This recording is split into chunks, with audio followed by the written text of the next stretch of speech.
Hi masters. నా పేరు భీమన్న సాగర్. నేను హైదరాబాద్ నుంచి వచ్చాను. నేను గత 18 సంవత్సరాల నుంచి ధ్యానంలో ఉన్నాను.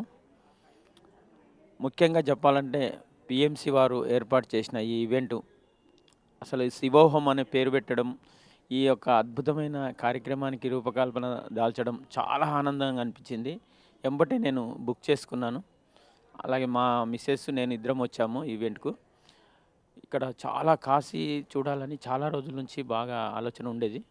కానీ వచ్చింది చాలా చాలా సంతోషం అనిపిస్తుంది. ఇక్కడ వీళ్ళు ఏర్పాట్లు కూడా చాలా అద్భుతంగా చేశారు నవకాంత్ వాళ్ళు. పిఎంసి టీమ్ అందరూ కూడా ప్రతి ఒక్కరు చాలా సహకరిస్తున్నారు. అలాగే ఈరోజు మార్నింగు టెంపుల్స్‌కు చూడడానికి వెళ్ళినప్పుడు నాకు ఒక అద్భుతమైన అనుభవం, ప్రత్యక్ష అనుభవం కలిగింది. ప్రతి పెన్నుతో సహా అన్నీ తీసేసి సెక్యూరిటీ వాళ్ళు చక్కగా చెక్ చేసి లోపలికి పంపిస్తుంటే, ఒక మామూలు గుడిలో విగ్రహ దర్శనానికి మనం వెళ్తేనే ఇంత అన్నీ వదిలించుకొని వెళ్తున్నాము. నిజమైన ఆత్మదర్శనం కావాలంటే మనం ఎన్ని జన్మల వాసనలు వదిలించుకోవాలి. అసలు ఆత్మదర్శనం చేసుకోవాలంటే ఈ యొక్క కాశీలో ఎంత అద్భుతమైన ప్లేస్ అంటే చాలా అద్భుతమైన ప్లేసు. ఈ 9 రోజుల మోక్ష మార్గ యజ్ఞం అనేది చాలా చాలా అద్భుతం అనిపిస్తుంది. ఎందుకంటే ఈ 9 రోజులు పూర్తయ్యేలోపు నిజంగా ప్రతి ఒక్కరూ ఆత్మదర్శనం చేసుకుంటారని మనస్ఫూర్తిగా నేనైతే అనుకుంటున్నాను. నాకైతే అట్లాంటి అనుభవాలు కలుగుతున్నాయి. అలాగే ఇక్కడ ఫుడ్ సెక్షన్ బావుంది. రూమ్స్ బాగున్నాయి. వీళ్ళ యొక్క మొత్తం అరేంజ్‌మెంట్లు కూడా చాలా అద్భుతంగా ఉన్నాయి.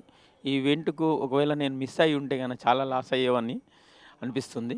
అలాగే ఇట్లాంటి ఈవెంట్స్ చేయడం వల్ల ఇంత మంచి చక్కటి పుణ్యక్షేత్రాల్లో నిజంగా సామూహిక ధ్యానంలో గొప్ప గొప్ప అనుభవాలు రావడం, చక్కటి శక్తిని తీసుకోవడం, అలాగే సాయంత్రం వేళల్లో చక్కటి అద్భుతమైన ప్రవచనాలు వినడం చాలా చాలా సంతోషదాయకంగా ఉంది మాస్టర్స్. నిజంగా నేను ఫస్ట్ బుక్ చేసినప్పుడు మా అమౌంట్ ఎక్కువేమో అనుకున్నాము. కానీ ఇక్కడ చూస్తుంటే ఈ ఏర్పాట్లు చూస్తుంటే ఇదంతా కూడా నిజంగా ఎన్ని డబ్బులు పెట్టినా దొరకదు. ఇట్లాంటి అవకాశం దొరకదు. ఈ అవకాశం ఇచ్చిన మన పిఎంసి వాళ్ళకందరికీ పేరు పేరున కృతజ్ఞతలు చెప్తున్నాను. అలాగే మేము రేపు నుంచి చూడబోయే ఈ అద్భుతాలన్నీ కూడా మా జీవితంలో ఎప్పటికీ మర్చిపోలేని మధుర జ్ఞాపకాలుగా మిగులుతాయి. అలాగే ధ్యానులకైతే నిజంగా ఒక ఆత్మజ్ఞానంతో కూడిన అత్యున్నతమైన స్థితికి వెళ్ళడానికి ఇట్లాంటి ఈవెంట్స్ చాలా ఉపయోగపడతాయని నేను నా మనస్ఫూర్తిగా భావిస్తున్నాను. Thank you masters. Thank you PMC ప్రేక్షకులందరికీ థ్యాంక్ యూ.